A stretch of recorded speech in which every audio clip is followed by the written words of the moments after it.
couple of years ago, I received a surprising invitation.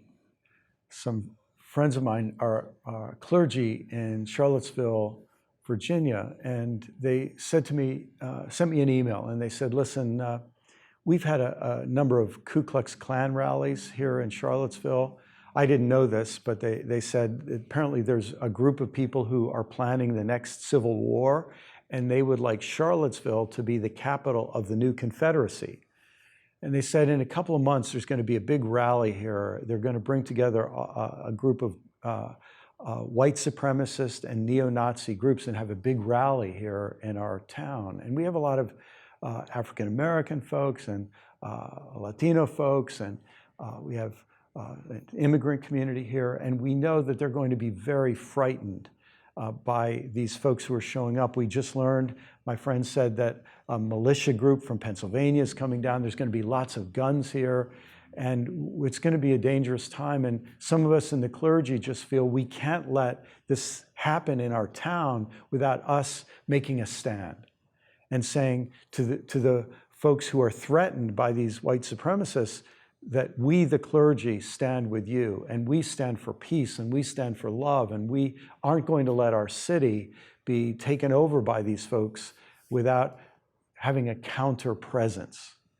They said the problem is we've been able to have a lot of clergy of color who are courageously willing to make a stand on this weekend, and we've had a lot of female white clergy who've been willing to come. We're having a hard time finding white male clergy to come.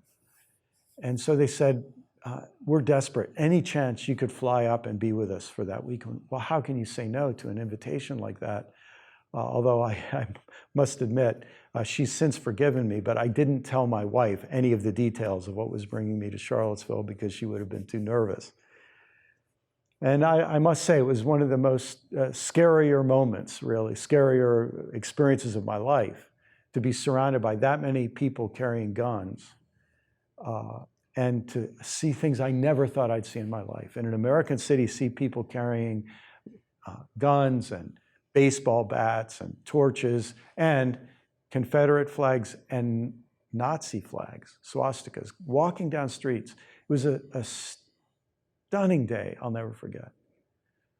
A couple weeks later, I was back at my home church, and the pastor at my church, just in passing in his sermon, said, you know, Brian here was up in Charlottesville a couple weeks ago as part of the clergy response.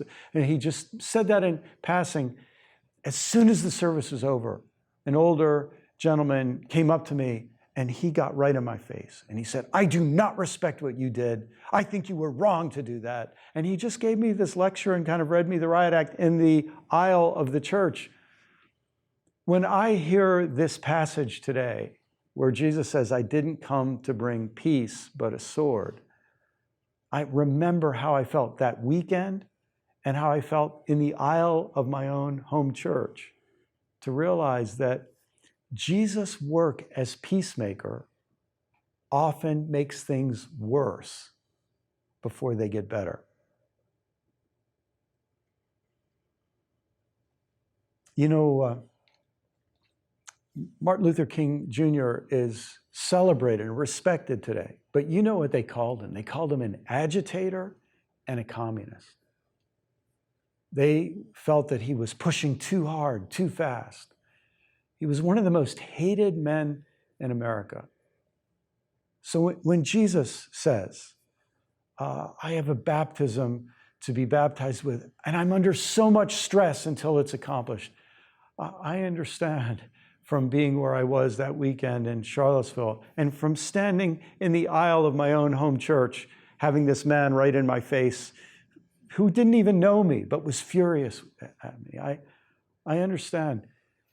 When you are going to address the things that make for peace, address the underlying injustices, the underlying unacknowledged prejudice and hate and evil and fear that's lurking in people's hearts, they're not going to say, oh, thanks for telling us, thanks for helping us see that we're racists. Thank you so much. We'll be glad to change. No, there's going to be a pushback. There's going to be counterattack. So Jesus says, listen, don't think that my coming is going to make everything nice and rainbows and roses and all the rest right away. He said, look, in the short run, there's going to be trouble. And the trouble is going to be in the family. And the trouble is going to be between the older generation and the younger generation.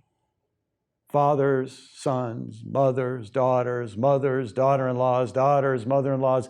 It's going to be a generational conflict. The people who are used to the old way will dig in their heels. And the younger people, and it was mostly, we have to remember, Jesus was 33 as a movement leader. In all likelihood, his followers were younger than he was. Many of them, at any rate. Probably we would have called what Jesus did a youth movement. And Jesus says, look, the things I'm doing are going to really make some people upset, especially maybe the older generation who's used to things being the old way, and now I'm coming, unsettling things. You think about the struggles in our world today. We're still dealing with issues of race. We're still dealing with treating men and women as true equals. We're still struggling and dealing with how to acknowledge our LGBTQ children and parents and neighbors and siblings and friends.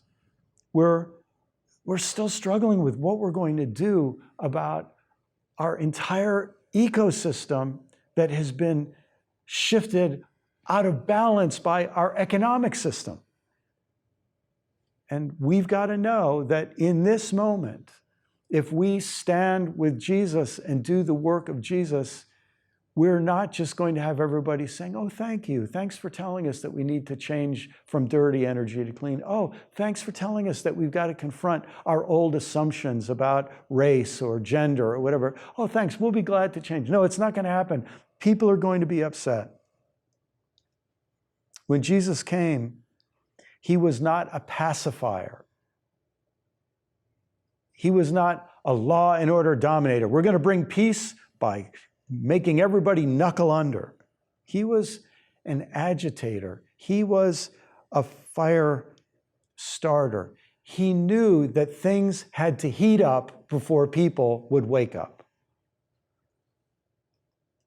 He knew that as the Prince of Peace, you can't produce and bring real peace without bringing justice. And justice is about power. And so far in human history, not many people, besides Jesus, who have given up power willingly.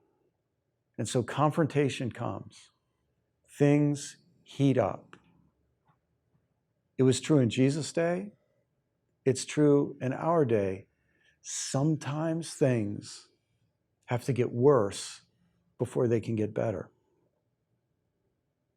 That's probably true in our lives. You know, there might be things that I'm unwilling to face, and the pressure has to heat up to get me humbled to the point and reduced to the point where I'm willing to face some uncomfortable personal truths. But it's true in our religious communities. Sometimes our communities are living in our own spiritual la-la land where we aren't really willing yet to face reality. And things might need to get worse if we're not ready to face reality. It happens in nations, it happens in political parties, it happens in civilizations. Jesus comes along and tells the truth, and he prepares us. He says, listen, it's not going to be easy.